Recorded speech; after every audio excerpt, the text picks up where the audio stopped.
Hello everyone, it's Rocco from Rocco Reviews. Today I'm going to be telling you the top 5 things I love and hate about the Fiat 500. Number 1, I will start with, actually this would be number 5, of top things I love about the Fiat 500 is the interior design. Check this out. I think the interior looks really cool and everything is really well placed. You have your most used buttons, your radio button, your sport button, your window controls, everything is right where you need them. Now to go to number 5 of what I hate would be this automatic transmission. I'm not a fan of automatics at all.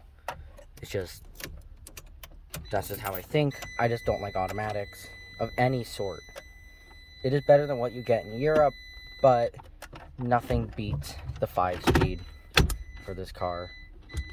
The 5-speed just suits this car well. It does give you full control of your gears, which I do like. And the sport button really does wake this car up. If you drive with the sport button off, that will be coming soon. This car is just really boring to drive. Now for number 4, the top things I love, you may have just heard it, the Bluetooth system. It's really good.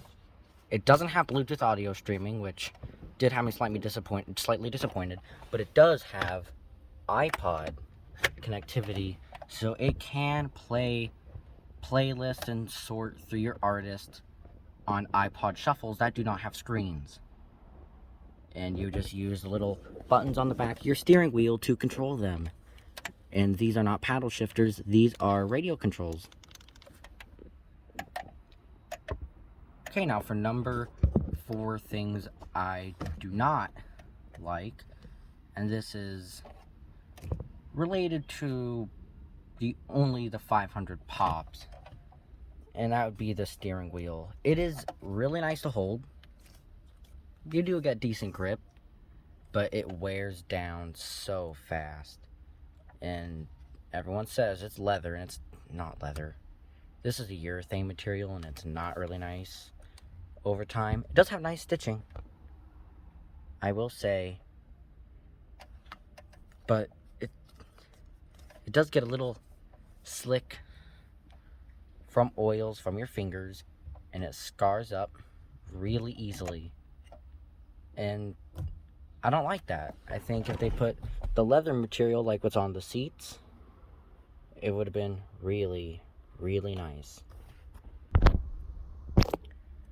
Number 4 about things I love, I just might as well put the car back in park, would be the engine. The engines in these cars can run forever as long as you maintain them right. Ignore the check engine light. We did not erase the code yet, but we did get a new gas cap, and the car is running just fine. I mean, it was running fine before the gas cap, but it's running better now. It does need an oil change. That will be coming up soon.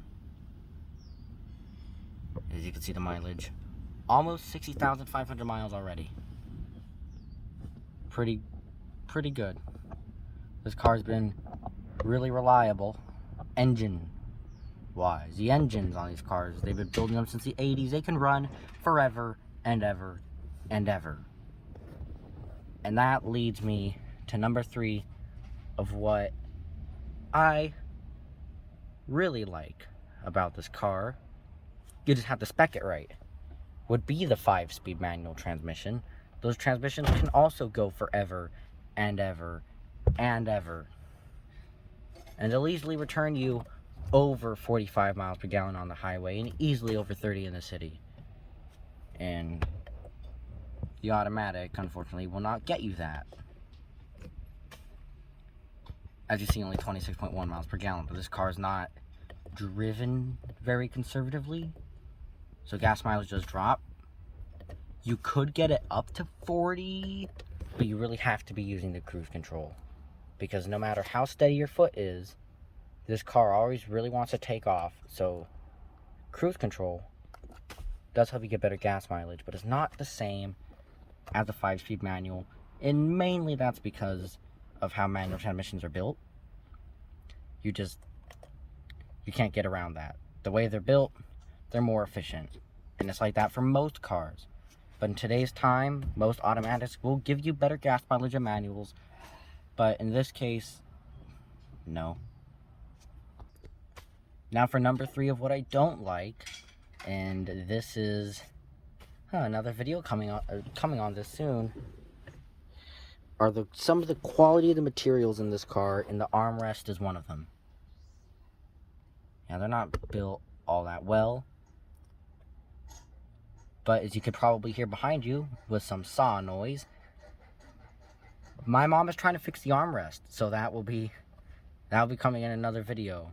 But they're not very high quality from the factory, and some of these materials aren't very high quality either. Some of the things like the radio.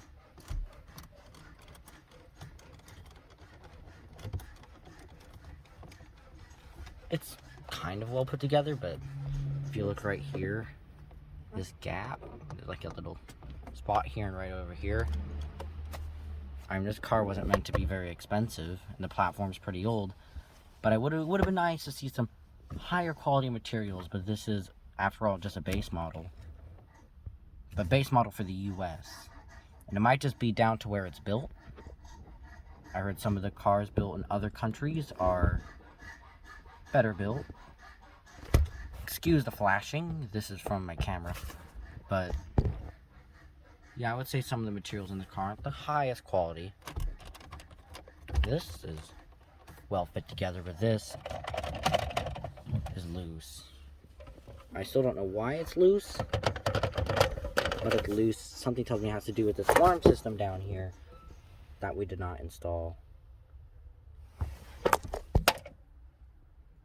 But the quality of some of the materials, specifically the armrest, it could be a bit better.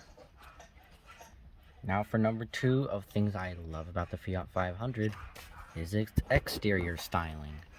You can't go wrong with one of these cars if all you want is style.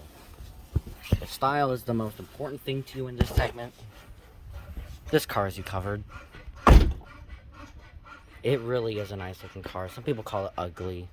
I don't. I mean, it does have hubcaps, which I really don't like that. But it really does look nice, and it's a little high off the ground. That is 4.1 inches off the ground. But I think the sport model definitely does look nicer, but it doesn't look all that bad. I mean, it's missing some things that would make it look nicer, like a spoiler. I'm thinking all 500s because you could use one of those. And it's a little high off the ground in the back. As you can see, I could stick my camera and tripod all the way between the wheel and the bottom of the wheel well.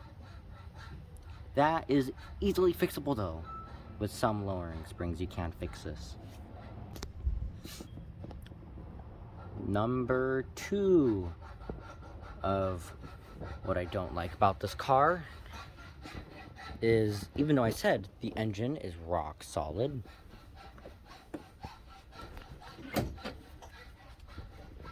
would be the power. It's kind of down on power. 105 horsepower is simply not enough to move this thing around. Top speed of 113 miles an hour is not very fast. The turbo model is a lot quicker and will return you similar gas mileage. So I recommend anyone to get one of those. And modifications to give this car more power isn't really doable. It really isn't. Now for the 2 last things.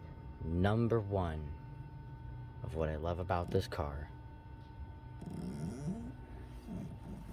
After I close this, would be the price. They don't sell these cars in the United States anymore, but they are really, really, really cheap used.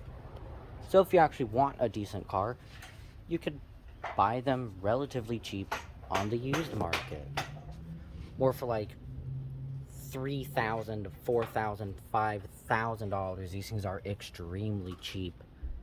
They're almost as cheap as, or cheaper than some other cars that are some around the same price, and they have a bunch of character. Around the same size, rather.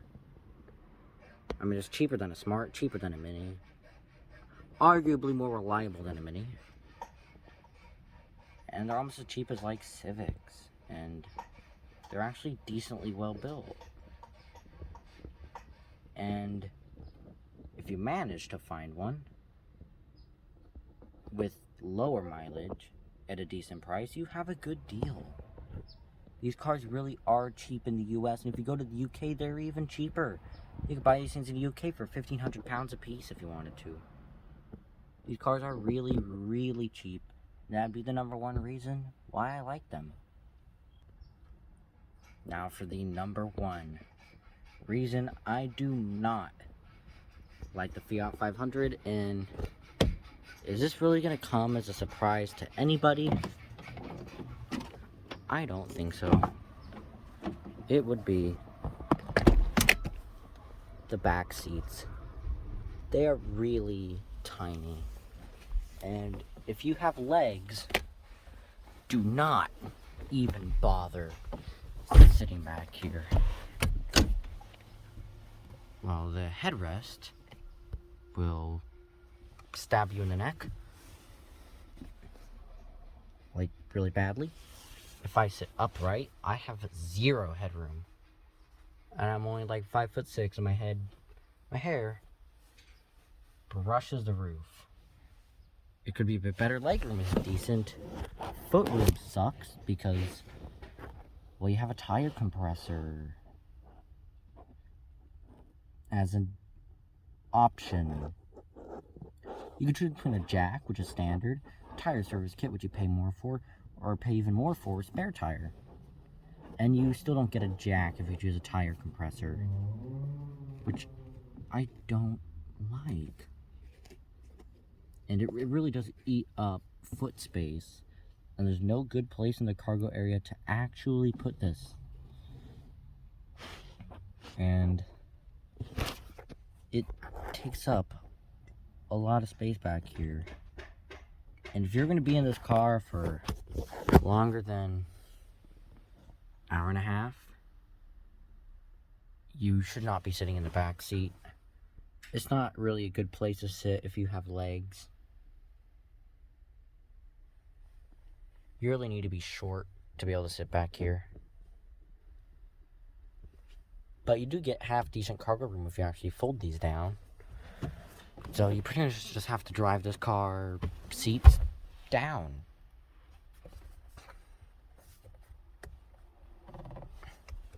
If I can grab the headrest and push it down. See? This is what the 500 is really good at. But for carrying people, more than 2 people at any given moment, don't even bother. And it doesn't even have a 5th seat in the middle. It just has 2 giant, or when I mean giant, I mean really wide seats. But there's nothing in the middle. So don't think about putting passengers in the middle either. It's not going to work. Yeah, it is really just cramped back here. And if you choose one with a black interior, don't even bother sitting back here in the sunlight. You're just going to roast yourself. Your headroom issue will be solved if you choose the 500C. But most will buy a hatchback. The 500C has its own separate issues. So, yeah, really, people with legs shouldn't be sitting in the back, and getting out of it isn't very easy either. You pull the door handle after pulling on the strap, then you push the door, and then it's a matter of climbing out. Now, climbing out back seat would be a bit easier if the door would hold itself open. But as you can see, the door will freely swing So getting back here isn't very easy. And that will wrap up my video of the top 5 things I love and hate about this car. Now, if you can hear in the background, my mom is still working on that armrest.